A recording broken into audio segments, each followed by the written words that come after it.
Breaking news చూస్తున్నాము. Allahabad high court judge justice Yashwant Varma రాజీనామా చేశారు. రాష్ట్రపతికి రాజీనామా లేఖ పంపించారు.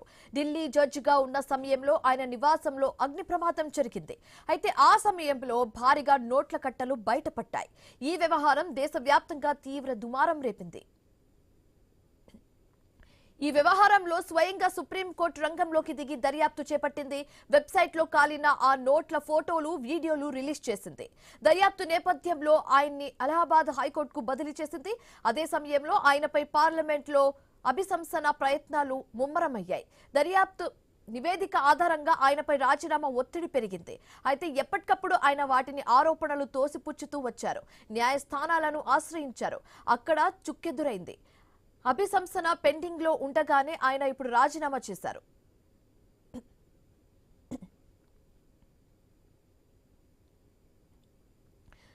Allahabad high court judge justice Yashwant Varma రాజీనామా చేశారు. రాష్ట్రపతికి రాజీనామా లేఖ కూడా పంపించారు.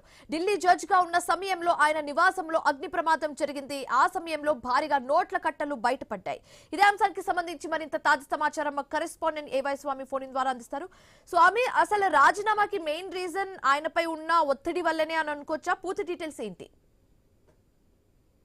కోర్టుగా జడ్జిగా పనిచేసిన సమయంలో జస్టిస్ యశ్వంత్ వర్మ నివాసంలో అగ్ని ప్రమాదం జరిగి ఆయన ఇంట్లో పెద్ద మొత్తంలో నోట్ల కట్టలు తగలబడి బయటపడ్డాయి. అగ్నిమాపక సిబ్బంది ఇంట్లో రెస్క్యూ ఆపరేషన్ చేస్తున్న సందర్భంగా బయటపడ్డటువంటి నోట్ల ఫోటోలను కూడా సోషల్ మీడియాలో ఒకవైపు పెద్ద ఎత్తున కూడా వైరల్ కావడంతో కూడా అప్పుడు సుప్రీంకోర్టు దీని మీద విచారణకు ఆదేశించింది. ఆ తర్వాత ఆయన అలహాబాద్ హైకోర్టుకు ఆయనను యశ్వంత్ వర్మను బదిలీ చేసినప్పటికీ కూడా ఆయన పైన వచ్చినటువంటి అవినీతి ఆరోపణల కారణంగా ఆయన పైన విచారణ కొనసాగింది. ఈ వ్యవహారంలో సుప్రీంకోర్టు రంగంలో దిగి స్వయంగా ఆ కాలిన నోట్ల వెబ్సైట్ లో సంబంధించిన ఫోటోలు కావచ్చు, మిగతా ఆధారాలన్నీ కూడా పరిశీలించి ఈ కేసును అలహాబాద్ హైకోర్టుకు బదిలీ చేసింది. అదే సమయంలో ఆయన పార్లమెంట్ లో ఆయన పైన అభిశంసన తీర్మానాన్ని ముమ్మరమైంది. అభిశంసన తీర్మానం ఆ నివేదిక ఆధారంగా ఆయన రాజీనామాపై ఒత్తిడి పెరిగింది. అయితే ఈ సమయంలో ఆయన పైన అభిశంసన ఆరోపణలను దోసిపుస్తూ వచ్చారు. వీటి నుంచి బయటపడేందుకు ఆయన న్యాయస్థానాలను కూడా ఆశ్రయించారు. అక్కడ కూడా ఆయనకు కోర్టులో చిక్కెదిరైంది. మొత్తానికైతే అభిశంసన తీర్మానం పెండింగ్ లో ఉండగానే ఆయన ఇప్పుడు రాజీనామా చేశారు. ఒకవైపు దేశంలో ఒక న్యాయమూర్తి పైన అభిశంసన పార్లమెంట్ లోకి రావడం అనేది కూడా అత్యంత అరుదైన పరిస్థితుల్లో మాత్రమే వస్తుంది. ఆయన అవినీతి కారణంగా ఆదాయానికి చూపని లెక్కల్లో ఉన్న డబ్బంతా కూడా ఇంట్లో దాచుకొని ఉండడంతో కూడా అగ్ని ప్రమాదం జరిగిన సమయంలో అది కాలిపోయి ఆ అగ్నిమాపక సిబ్బంది అంతా కూడా రెస్క్యూ ఆపరేషన్ చేస్తున్న సందర్భంగా బయటపడింది. ఆ తర్వాత ఆయన అవినీతి అంతా కూడా ఒకటొకటిగా బయటకు రావడంతో కూడా సుప్రీంకోర్టు నేరుగా రంగంలో దిగి కేసును అలహాబాద్ హైకోర్టుకు బదిలీ చేసి దీనికి సంబంధించి ఒక విచారణ కొనసాగించింది.